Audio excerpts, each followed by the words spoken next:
ପ୍ରଭୁଙ୍କ ନାମ ମହାନ ଧନ୍ୟବାଦ ହଉ। ପ୍ରଭୁ ଆମମାନଙ୍କୁ ସୁନ୍ଦର ଦିନ, ସୁନ୍ଦର ସୁଯୋଗ, ସୁନ୍ଦର ସମୟ, ସୁନ୍ଦର ଭାବରେ ଆମମାନଙ୍କୁ କଢ଼ାଇ ଆଣିଛନ୍ତି। କହିବାକୁ ଗଲେ ଗତ ବର୍ଷ ଠାରୁ ଆମମାନଙ୍କୁ ଏହି ବର୍ଷ ମଧ୍ୟରେ ପ୍ରଭୁ ଆମମାନଙ୍କୁ ପହଞ୍ଚାଇଛନ୍ତି, କଢ଼ାଇ ଆଣିଛନ୍ତି। ଅତି ବିପଦ ଆପଦ ଶତ୍ରୁ ସୈତନ ଭୂତ ପ୍ରେତ ଠାରୁ ଆମମାନଙ୍କୁ ଉଦ୍ଧାର କରିଛନ୍ତି। 2025 ସାଲ ବର୍ତ୍ତମାନ ଜାନୁଆରୀ ମାସରେ ଆମମାନେ ବର୍ତ୍ତମାନ ଅଛୁ।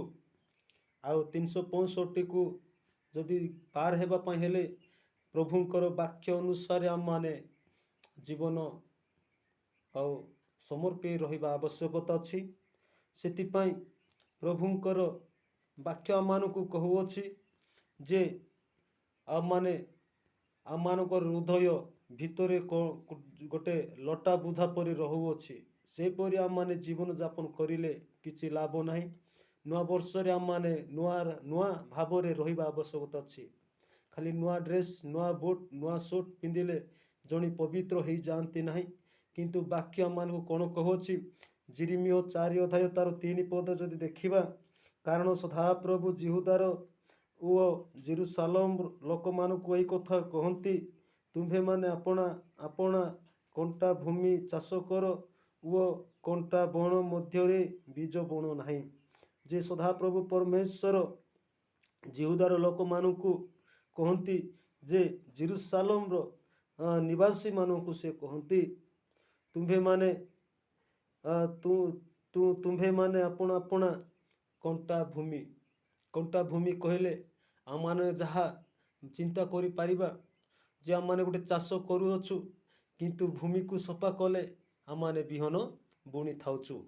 ସେମିତି ଆମମାନଙ୍କୁ ଯଦି ପ୍ରଭୁ ଯୀଶୁଖ୍ରୀଷ୍ଟଙ୍କର ବାକ୍ୟ ଆମମାନଙ୍କ ହୃଦୟରେ ଯଦି ଅଛି, ତେବେ ଆମମାନଙ୍କର ହୃଦୟ କଣ୍ଟା ଭୂମି ପରି ନାହିଁ।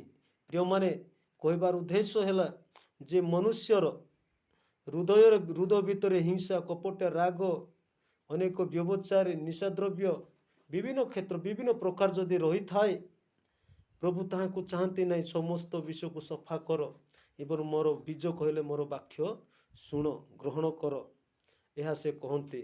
ଯାହାର ଫଳରେ ଜିହୁଦାର ଲୋକମାନେ ସେହି ଜେରୁସାଲେମରେ ସେମାନେ ଭଲ ଲୋକ ମଧ୍ୟ ଯାଆନ୍ତି, କିନ୍ତୁ ମନ୍ଦ ଲୋକ ମଧ୍ୟ ଯାଆନ୍ତି।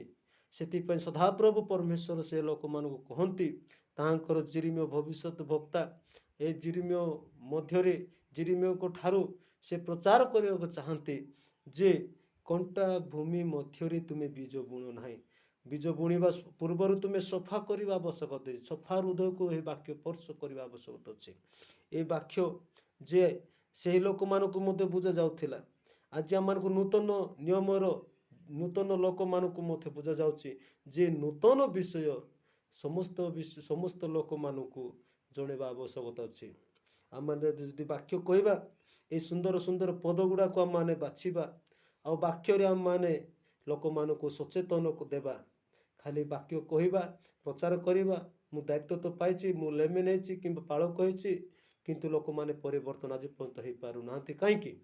এই ତାଙ୍କର ବାକ୍ୟ, এই ସଦାପ୍ରଭୁଙ୍କର ବାକ୍ୟ ଆଉ ବିଜାତି ଏବଂ ସୁଜାତି ପ୍ରଭୁଙ୍କୁ ଜାଣିକି ମଧ୍ୟ ସେମାନେ କଣ୍ଟା ବୁଦା ତାଙ୍କ ହୃଦୟରେ ଅଛି। କଣ୍ଟା ବୁଦାକୁ ପ୍ରଥମେ ସଫା କରିବାର ଅଛି ବାକ୍ୟ ଦ୍ୱାରା, ତାପରେ ଆମେ ଡୁବ ନେବାର ଅଛି, ତାପରେ ପ୍ରଭୁଙ୍କର ବାକ୍ୟ ଦେଇ ଆମମାନେ ପ୍ରାର୍ଥନା ଜୀବନ ଯାପନ କରିବାର ଅଛି, ବାକ୍ୟରେ ଜୀବନ ଯାପନ କରିବାର ଅଛି। ତେବେ ପ୍ରଭୁଙ୍କର ବାକ୍ୟ ତାହାଙ୍କର ହୃଦୟ ଭିତରେ ଗୋଟେ କ'ଣ ହେବ, ଯେ ଗୋଟେ ମଞ୍ଜି ସଦୃଶ ପଡ଼ିବ, ଆଉ ସେ ଅଙ୍କୁରିତ ହୋଇ 100 ଗୁଣ, 60 ଗୁଣ, 30 ଗୁଣ ପର୍ଯ୍ୟନ୍ତ ସେ ଫଳ ଫଳିବ। ପ୍ରଭୁ ମହିମାନ୍ୱିତ ହେବେ। ଅଳ୍ପ ବାକ୍ୟ କହିଥିବା ହେତୁ ପ୍ରଭୁ ଶୁଣିଥିବା ପ୍ରତ୍ୟେକଙ୍କୁ ଆମମାନଙ୍କୁ ଆଶୀର୍ବାଦ କରନ୍ତୁ। ପ୍ରିୟମାନେ, ଯେତିକି ଲୋକ ଆମମାନେ ଏ ବାକ୍ୟକୁ ଯଦି ଶୁଣିବା, ବିଶ୍ୱାସ କରିବା, ଆଉ ବାକ୍ୟରେ ଆମମାନେ ବୃଦ୍ଧି ପାଇବା ପାଇଁ ଚେଷ୍ଟା କରିବା। ରହିଲି। ପ୍ରେଜ୍ ଦ ଲର୍ଡ।